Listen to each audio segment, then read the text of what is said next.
Welcome to T4 tutorials.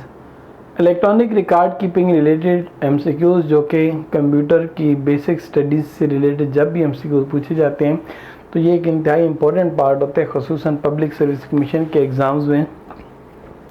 तो आज की जो हमारी वीडियो है वो कवर करेगी ऑडियो से रिलेटेड MCQ। याद रहे कि जब हम इलेक्ट्रॉनिक रिकॉर्ड कीपिंग की बात करते हैं तो इसमें जो ज़रूरी चीज़ें हैं उसमें इमेज से रिलेटेड MCQs, PDF से रिलेटेड और ऑडियो से और इस तरह के और भी बहुत सारी चीज़ें हैं जिनसे रिलेटेड MCQs पूछे जाते हैं। हर एक की अलग-अलग वीडियो मौजूद है। तो अभी आज की इस वीडियो में हम बात करेंगे ऑडियो से related MCQ। What is the unit of measurement for sound frequency? Sound की फ्रीक्वेंसी को मेजर करने के लिए यूनिट कौन सी है? करेक्ट आंसर है हर्ट्ज़। हर्ट्ज़ में हम फ्रीक्वेंसी मेजर करते हैं, हर्ट्ज़ में।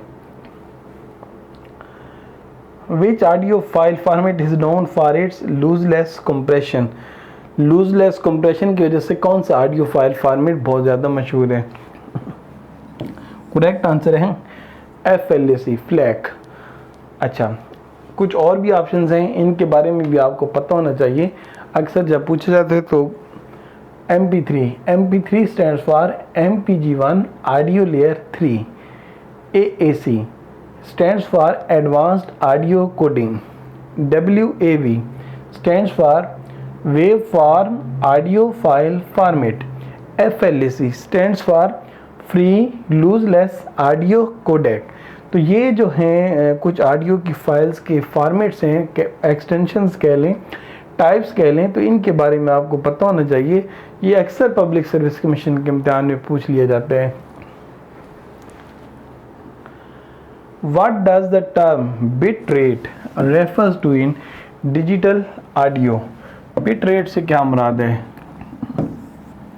बिट रेट आंसर है जी the number of bits processed per unit of time.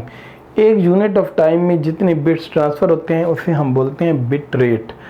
तो जब हम ऑडियो की बात करते हैं या फिर हम वीडियो की बात करते हैं तो वहाँ पर बिट रेट का कॉन्सेप्ट हमें पता होना चाहिए कि बिट रेट से मुराद ये होती है कि एक दिए गए वक्त में कितनी बिट्स हमारी प्रोसेस हो रही हैं, इसको हम बोलते हैं बिट रेट।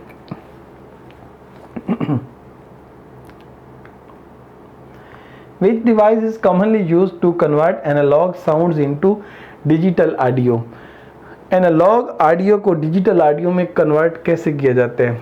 तो करेक्ट आंसर है ADC, analogue to digital converter. Analogue to digital converter कुछ इस तरह से काम करता है कि हमारे पास जो एनालॉग सिग्नल्स होते हैं बीच में ADC आता है और उसके बाद हम अपने सिग्नल्स को डिजिटल फॉर्मेट में कन्वर्ट करते हैं। यहाँ पर वाज़ेह है कि बाकायदा MCQs में शेप भी ड्रा करके आपसे पूछ लिया जाता है कि एनालॉग सिग्नल कौन से और डिजिटल सिग्नल कौन से। इस तरह की जो शेप होती है ये एनालॉग सिग्नल्स की होती है और जो हमारे पास डिजिटल सिग्नल्स होते हैं वो इस तरह से होते हैं 0 और 1 की फॉर्म में। जो नीचे होता है ये 0, ऊपर 1, 0 1 0 1। एनालॉग सिग्नल ऐसे और डिजिटल सिग्नल ऐसे, तो ये भी आपको पता होना चाहिए। और बिट्स का भी आपको पता होना चाहिए कि जो कंप्यूटर है, कंप्यूटर अपने पास डाटा बिट्स की शक्ल में स्टोर करता है, यानी कि 0 और 1 की शक्ल में रिप्रेजेंट करता है। जितना भी हमारा कंप्यूटर में डाटा स्टोर हो रहा था उसके पीछे कुछ ज़ीरोज़ होते हैं, कुछ 1 होते हैं, इस तरीके से हमारा डाटा बन रहा होता है। What does MID stand for in the context of audio and music? तो MIDI क्या होता है? Musical instrument digital interface. ये देखेंगे MID पोर्ट है और यहाँ पर हम अपने म्यूज़िकल इंस्ट्रूमेंट्स के जो होते हैं कनेक्टर्स वो हम यहाँ पर लगाते हैं। Which of the following audio format is uncompressed? इनमें से कौन सा ऐसा ऑडियो फॉर्मेट है जो कि अनकम्प्रेस्ड होता है? करेक्ट आंसर है WAV, वेव। तो बाकी भी हम थोड़ा सा देख लेते हैं कि MP3 stand for MPG1 audio layer 3। ये जो बाकी यहाँ पर मेंशन है ना, जो करेक्ट आंसर नहीं है उनको भी हम देख लेते हैं कि MP3 stand for MPG1 audio layer 3, AAC stand for advanced audio coding और WAV stand for wave form audio file format. तो ये आपने ज़रूर याद रखने हैं। What is the function of an equalizer in audio processing? Equalizer का क्या काम होता है? तो करेक्ट आंसर है to balance the audio frequencies. Audio की जो फ्रीक्वेंसीज होती हैं उनको बैलेंस करने के लिए इक्वलाइजर होते हैं। इक्वलाइजर कभी आपने कोई मीडिया प्लेयर या कोई वीडियो एडिटिंग या ऑडियो एडिटिंग सॉफ्टवेयर यूज़ किया तो आपने देखा होगा कि कुछ इस तरीके से हमारे पास इनकी इंटरफेस होती है जिससे हम इक्वलाइज करते हैं वीडियो अपनी ऑडियो को। ये हमारे पास होते हैं, इनको हम पकड़ के नीचे लाते हैं या ऊपर लाते हैं और इससे हमारी ऑडियो की जो क्वालिटी कह लें या ऑडियो का जो स्टाइल है वो कह लें तो उसमें आपको तब्दीली नज़र आती है। Which term refers to the clarity or detail of an audio recording? Audio recording की क्वालिटी से क्या मुराद है, डिटेल से क्या मुराद है? तो इसका करेक्ट आंसर है Fidelity. What is the standard sampling rate for CD quality audio? Correct answer है 44.1 kilohertz. What does dynamic range refer to in audio? Audio में डायनेमिक रेंज से क्या मुराद होती है? करेक्ट आंसर है the difference between the loudest and the quietest sound. जो सबसे slow voice होती है और जो सबसे फास्ट वॉइस होती है उनके दरमियान जो डिफरेंस है उसे हम कहते हैं डायनेमिक रेंज।